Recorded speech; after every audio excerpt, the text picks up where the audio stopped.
On day 21, we're going to be looking around the Cape Cod National Seashore. Then we're going to drive the length of the Cape Cod back to Plymouth, where we're going to look at sights there before heading to our hotel for the night. We'll be doing this part of our trip. We'll leave Provincetown and head to the Cape Cod National Seashore, then drive the length of Cape Cod all the way back over to Plymouth, where we'll look at Plymouth Rock and Mayflower and Plymouth Plantation before settling into our hotel for the night. These are some pictures from our hotel early in the morning across the bay.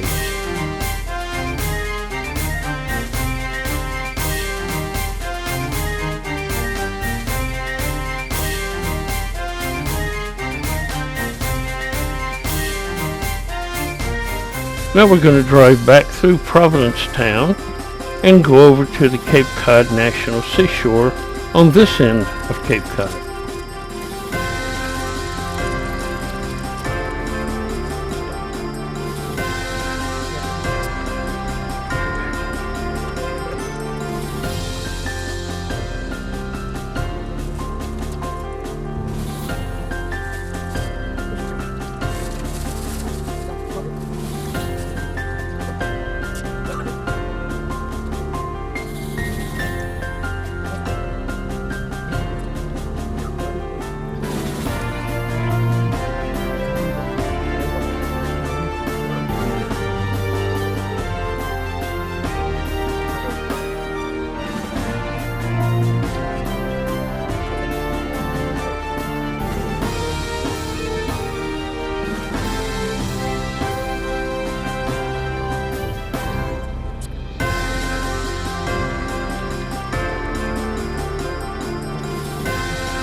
This time we'll be visiting Race Point Beach on Cape Cod National Seashore.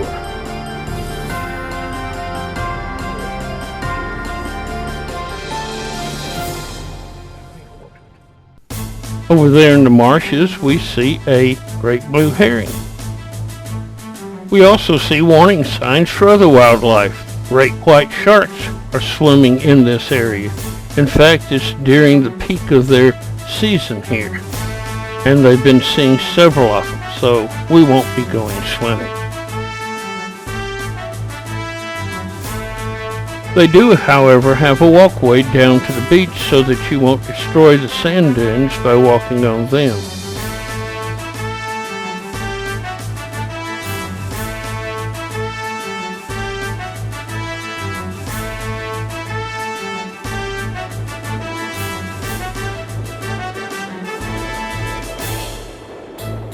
The sand dunes here are held in place with the seagrass.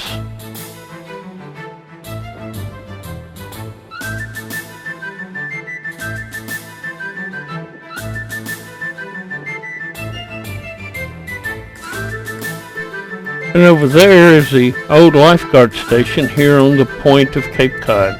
And now it's time to head back up the peninsula toward the mainland. The Providence Land Visitor Center is closed right now, so we won't be going to see it, and we'll just keep on going.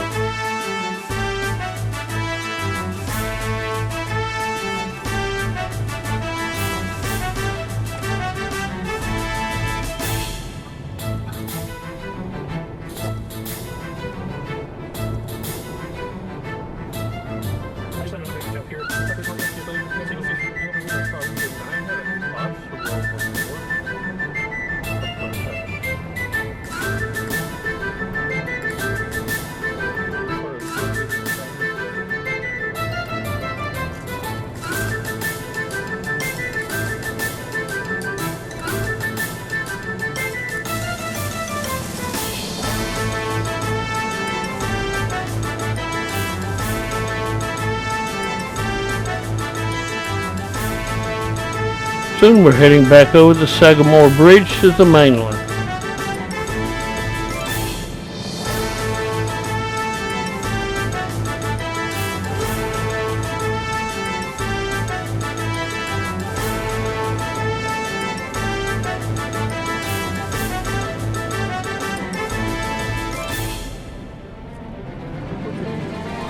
And then we enter Plymouth, Massachusetts.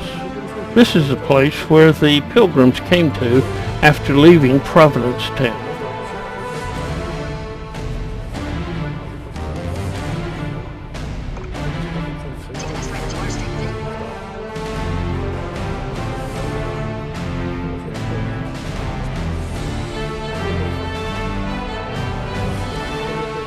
There in that building with the pillars, that's where Plymouth Rock is, the place they supposedly landed on.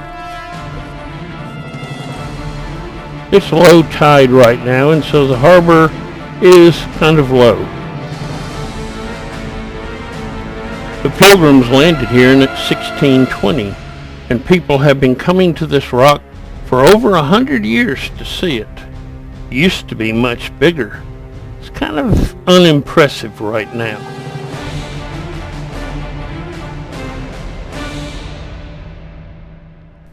Also in the harbor is an exact replica of the Mayflower. This is the ship that they came over on, the Pilgrims, and I'm not sure I would have gone out on a ship that size. Let's look around.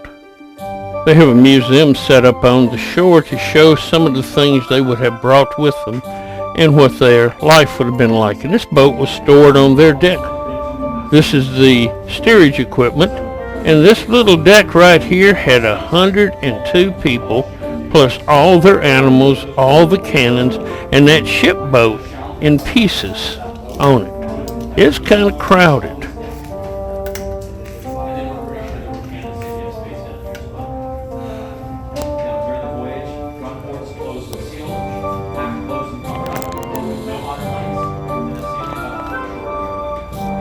Would they have been allowed up on top of deck to walk around? We don't know. Huh? We don't know. They don't write about it one way or another. We believe they would have, but it would be by invitation only on days of fair weather and light sail activity. There were, in addition to them, 25 crew members living on the upper decks, and this is where they lived. They served in shifts, and so they were not all here at one time, but this is where they would have slept, in the front of the boat.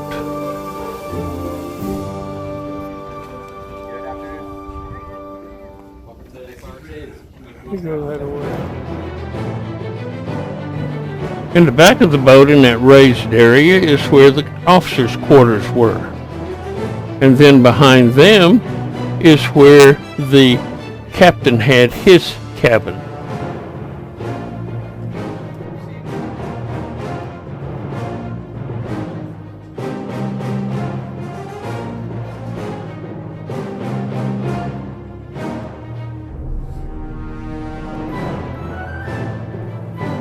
All in all, this was a pretty small ship to be sailing all the way across the ocean.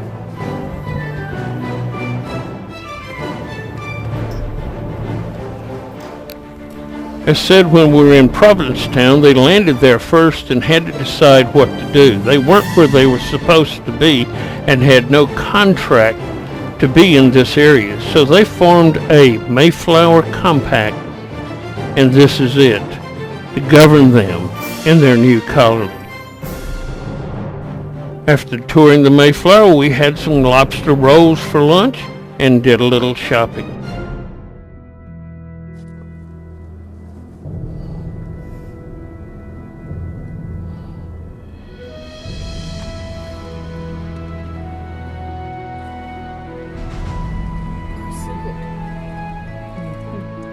Next, we head over to see the world's largest solid granite monument, 81 feet tall, and it's called the National Monument for the Forefathers.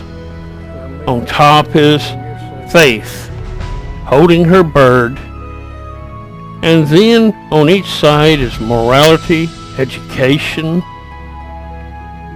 law, and liberty, the pillars of society. And now it's time to head to the Plymouth Patuxent Museum.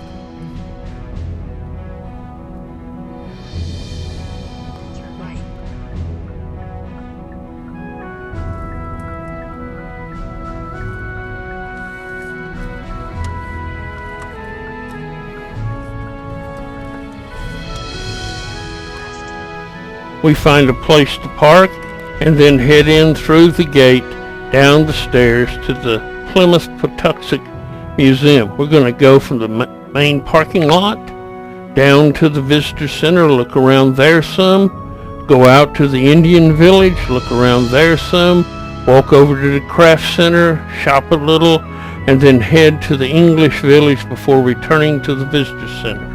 Let's get started. The Wampanoag Indians had a home site here, and this is their garden. And their houses were called weta. Let's go take a look inside one of those houses.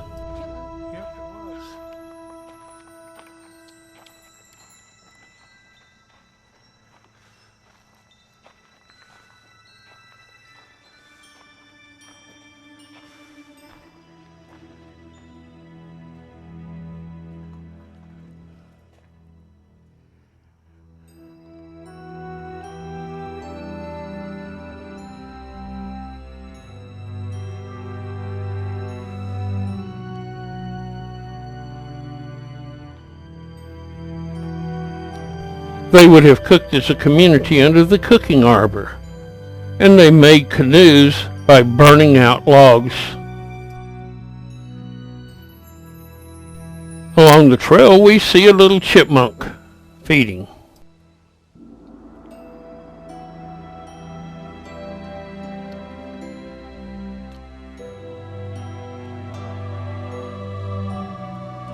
And now it's time to go look at the Plymouth colony, as it has been recreated here with people acting like they lived back then. First we'll go to the Fort Meeting House.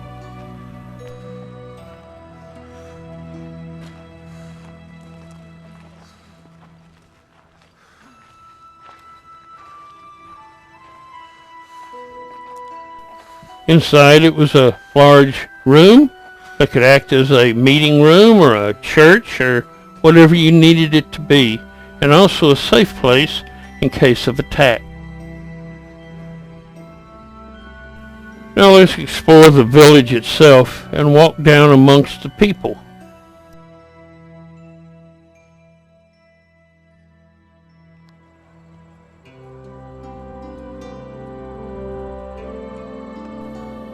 The actors live the life as though it was in the 1600s. My husband was the first to speak to them when we first came here. Aye. He were not my husband then, but he were the husband of another. Oh, that is another. And so I shall say, oh, that is another tale. But at the time, my husband, you understand, is an assistant to our governor, and he's a great diplomat. He has a good gift of speech, indeed he does. And so everyone did know it. And at the time, our weather was not so bad, and they wished not to listen to the governor himself in speaking to naturals. And so therefore they said, please go, you go. And he did, and he delivered a most beautiful speech to Massasoit. During their first winter here, half of them died from various diseases, mainly starvation. Then the Wampanoag Indians came in and helped them with their food. They called this the Great Sickness. But the problem was that in helping, the Wampanoag Indians caught the plague, and 2/3 of them died also.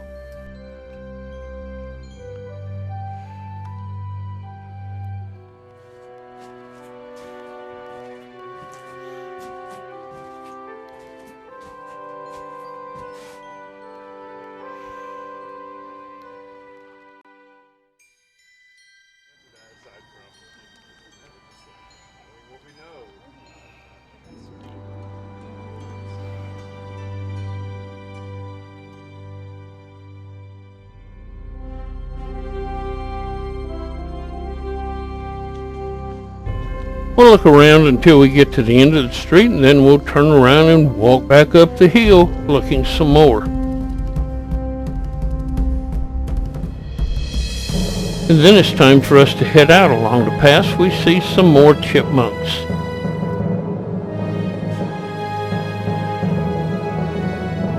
Then back at the visitor center we see an unusual cow. And now it's time to leave here and head to our hotel for the night.